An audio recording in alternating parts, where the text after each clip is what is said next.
په څلورم چت کې ورولګي د ریسکیو ټیم هلته ځان ورسوي او په پیله ځل باندې زموږ یو پښتون ورپکې بردي شوی هغه له خدای پاک قدم ډېر غټ ورکړی صحتمند وي نو کله چې د ریسکیو ټیم به راوخیږي نو دی ورته داسې کار وکړي چې زه به دې لاندې ځای کې ودرېږم او تاسې بره نه په کړکۍ ماته راولئ بس زه به یې نیسم او دلته به کښېنو بس بچ کېږي به اوس به تاسو په پوړو راکوزوئ ټایم به لګي نو کسان ډېر وپکې وي ټیک ده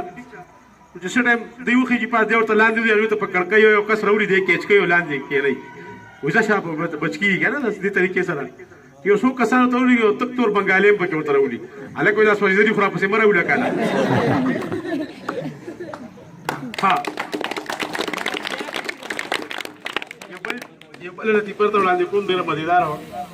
یو بس اکسیډنټ وکړي یو بس اکسیډنټ وکړي په هغې کې د ټولو ښځې مړې شي ښځې پکې صرف سړي پکې نه ښه ټولې ښځې پکې مړې شي د ټولو خاوندان یو یو هفته وجاړي د یوې ښځې خاوند پوره 2 هفتې وجاړي څوک دې تپوس وکړي هلکه ته تا باندې ډېره ګرانه وه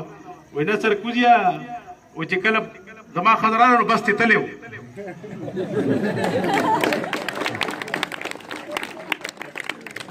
دغه رنګ یو بل جوک هم دې حوالې سره دی یو ډېر بېکاره ګاډی چې تاسو به یقین وکړئ 15,000 روپۍ هم نه هلئ د هغې قیمت د 10 لک روپو نه سټارټ شي خو زما غوندې یو بېغمه پکې ولاړ یې اب ګوري چې دا خلک څه کوي یو وایي 10 لکه نو بل کس پې اواز وکړي 13 لکه بل کس اواز وکړي 40 لکه د ټولو مازغه خراب دی کټارې ګاډي ته ګوره 40 لکه 50 لکه یو پکې وایي 15 لکه دا خو ته ټول زیات پاگل دی وایي تپوس وکړي و دې ګاډي کې کومه داسې خوبي ده چې کوم دی قیمت یې دونه خېږي و دې ګاډي 4-5 پیرې اکسیډنټ کړی دی اوره پیره پکې ښځه مړه کېږي دی وایي 1 کروڑ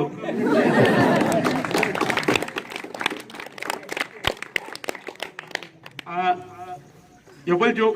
ډېر مزېدار دی یو کس دغه قد چې کوم دی نو 9 فوټه وي څومره وي 9 فوټه قد وي هغه د خپل 9 فوټو قد نه ډېر زیات تنګ وي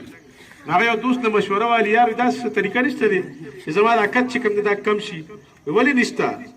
ښه داسې کار وکړه چې ته یو پلانکي ځای کې یو ملنګه ده ملنګه خو پېژنې که نه فقیره هغې له لاړ شه او هغې ته ور مخامخ شه هغې ته وایي چې ما سره واده کې چې هغه تا ته وایي چې نه ستا قد به چې کوم دی دا به 1 فوټ کم شي نه دا خو درته زبردست دی خو به دی هغه ملنګې له ورشي هغې په مخ څادر داسې راچولی دی ورته ور مخامخ شي ورته ما سره واده کې او ورته نه نو د قد چې کوم دی 8 فوټ ته راشي سړی ډېر خوشحاله شي دا خو ډېر زبردست کار وشو ټول علاجونه بغیر داسې په دې باندې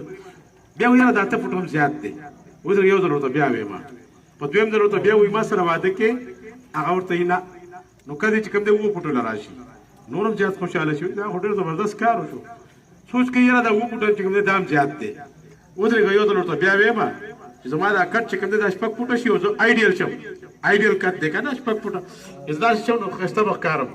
نو په درېیم ځل چې ورشي نو ملنګه په غوسه کې راشي دی ورته ما سره واده کې او ورته نه نه نه نه نه نو غریب اوس په زانګو کې پروت دی